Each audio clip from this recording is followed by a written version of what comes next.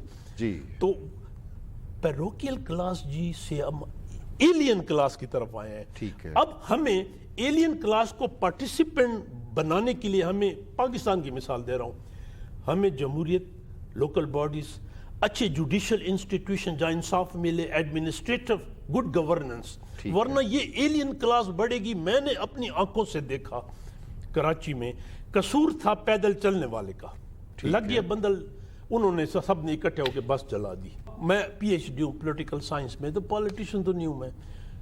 یہ ہم کیا میسج جا رہا ہے، جی، جو زبان یوز ہو رہی ہے کس کی طرف سے بھی، irrespective of. تو وہ اقبال کا، اب اگر آپ ایز اے مسلمان دیکھیں اقبال کا ایک شعر ہے کہ مسلمان کے لہو میں ہے سلیقہ دل نوازی کا، مروت حسن عالمگیر ہے مردان غازی کا. پہلے جو آپ کا یہ بات کرنے کا، روکنے کا، یہ روٹ کاز ہے. میں اکثر اسٹوڈنٹ کو جاتا ہوں جن کو استاد مارا کرتے تھے، استاد بھی ایسے یہ پرائمری اسکولوں میں یا کہ جو لتوں پہ شروع ہو جاتے تھے جی۔ وہ لڑکے آگے جا کے majority of them become intolerant. جی محسن صاحب، آپ کو بھی گفتگو میں شامل کرتے ہوئے ذرا یہ بتائیے کہ ڈاکٹر صاحب نے بڑی خوبصورت باتیں کی، بڑی اہم باتیں کی ہیں.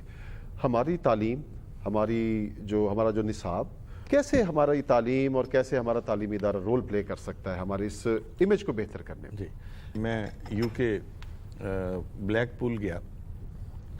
ایک ایجڈ خاتون پوڈیم پہ بیٹھی ہوئی سمندر کے کنارے کوئی بک پڑھ رہی تھی. میں اپنے داماد کے ساتھ تھا. ہم ابھی کافی دور تھے. ہم دونوں کی تھوڑی سی داڑھی اور ایشین اور خاص طور پہ پاکستانی شیپ دیکھی.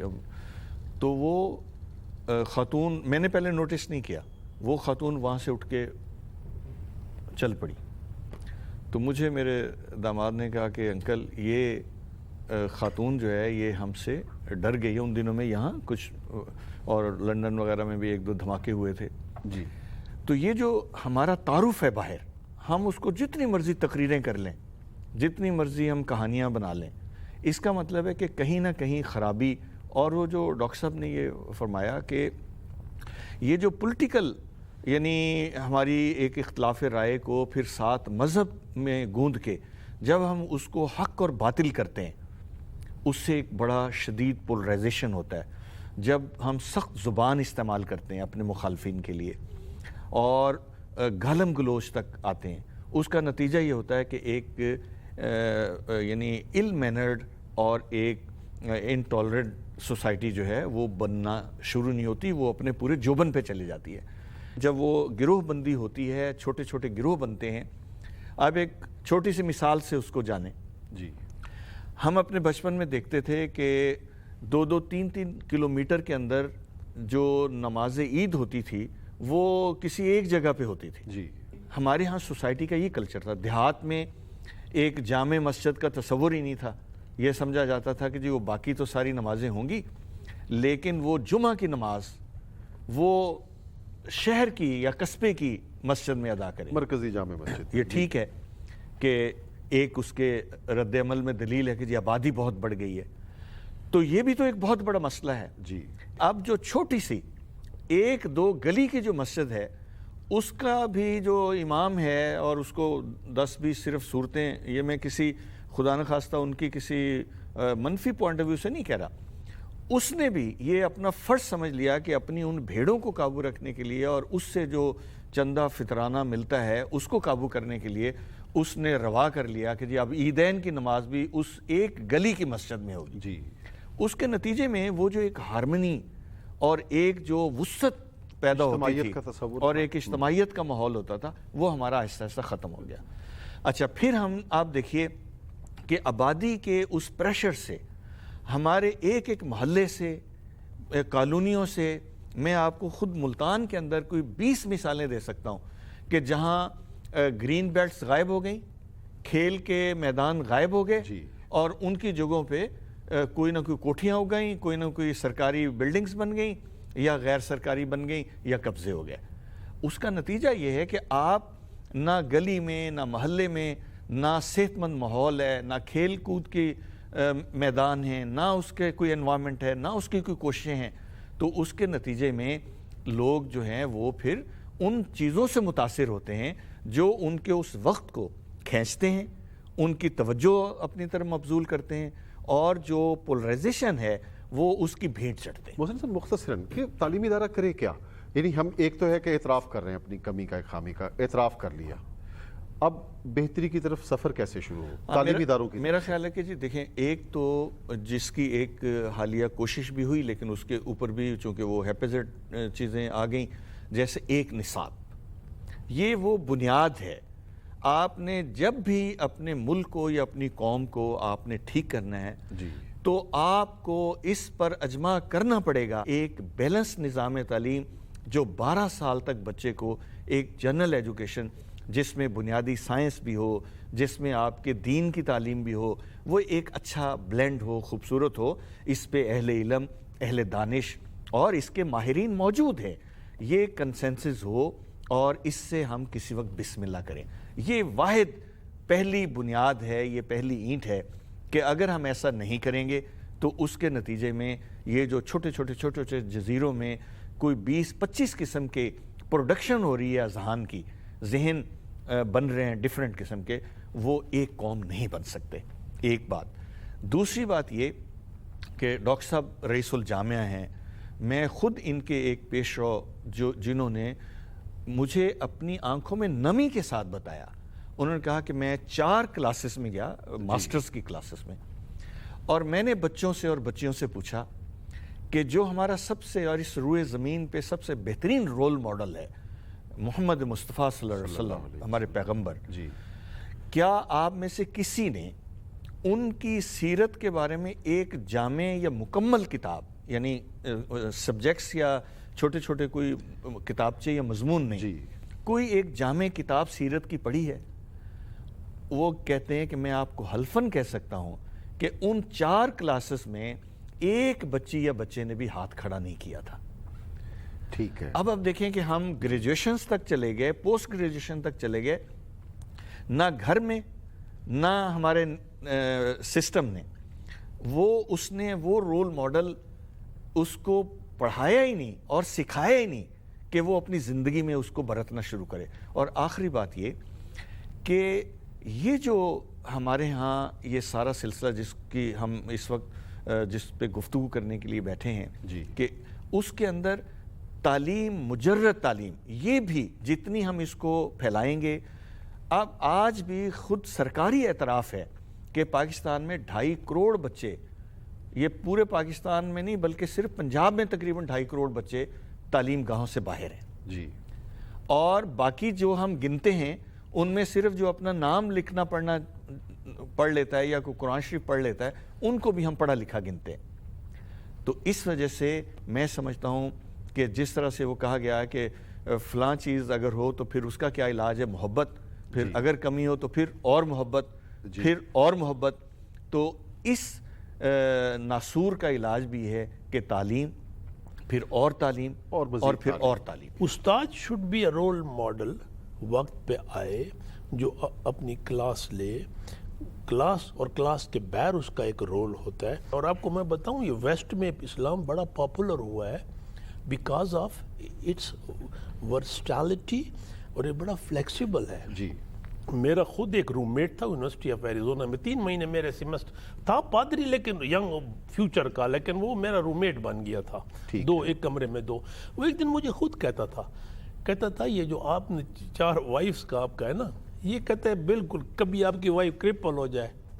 اور تو بات یہ ہے کہ جو اسلام کی خوبصورتی ہے یا کسی مذہب کی خوبصورتی ہے، دیکھیں if you are a Christian and you don't become a good Christian، فائدہ تو نہ ہوا. بالکل بات تو وہی پرانی تھی، مذہب تو یہ آپ کو نہیں سکھاتا دوسرے کو ناجائز قتل کرو یا. تو بات یہ ہے کہ یہ ہمارے جو یونیورسٹیوں کے ٹیچرز ہیں ان پہ بڑی ذمہ داری ہے. دیکھیں بات شروع ہوتی ہے اسکول سے. ہمارا ایک کوٹیشن ہے، اب تو کافی پاپولر ہو گیا، nations are built and destroyed in class rooms. اگر ہمارے مغل 12 دریاں نہ بناتے نا، ایک لاہور میں انجینئرنگ اسکول بنا دیتے تو آج وہ بڑی یونیورسٹی ہوتی. بالکل. یا تاج محل کا کوئی فائدہ نہیں ہے اگر اس کی جگہ ایک کوئی ماڈرن اس وقت کی. تو یونیورسٹی، اسکول، کالجز، یہاں سے بچہ نکلتا ہے تو ان کا بڑا رول ہے، اور اس میں مین رول جو ہے نا آپ کی ٹیچرز کا ہے. ڈاکٹر صاحب ہمارے پروگرام کا وقت کیونکہ محدود تھا اور مختصر تھا، وہ اب اختتام پذیر ہے. بہت ساری باتیں ہو سکتی تھی، موضوع ایسا ہے کہ جس پہ گھنٹوں بولا جا سکتا ہے، لیکن پروگرام کا وقت ختم ہو رہا ہے. ڈاکٹر منصور اکبر کنڈی صاحب، آپ کا بہت شکریہ، آپ آئے اور اتنی خوبصورت باتیں کی اس حساس موضوع پر. محسن شاہین صاحب، آپ کا بھی شکریہ، اور آپ لوگوں سے بڑی جسے کہیں کہ فروٹفل ڈسکشن ہوئی اس ٹاپک پر. ناظرین، آپ نے گفتگو سنی. ہمارے ساتھ ایک دانشور اور ایک استاد موجود ہیں جو رئیس جامعہ بھی ہیں. تو اس گفتگو سے جو نتیجہ نکل رہا ہے وہ یہی ہے کہ تعلیم کا بنیادی مقصد تو یہی ہے کہ ہم ایک متوازن شخصیت بنائے، اور اپنے ارد گرد کے جو معاشرہ جس میں ہم رہتے ہیں، جہاں ہم موو کرتے ہیں، ہم اس کے لیے مفید بھی ہوں اور مثبت بھی ہوں. اللہ تعالیٰ سے یہی دعا کی جا سکتی ہے کہ ہم اپنی تعلیم کو بہترین انسان بننے کے لیے بھی استعمال کر سکیں. شکیب احمد کو دیجیے اجازت. اللہ حافظ.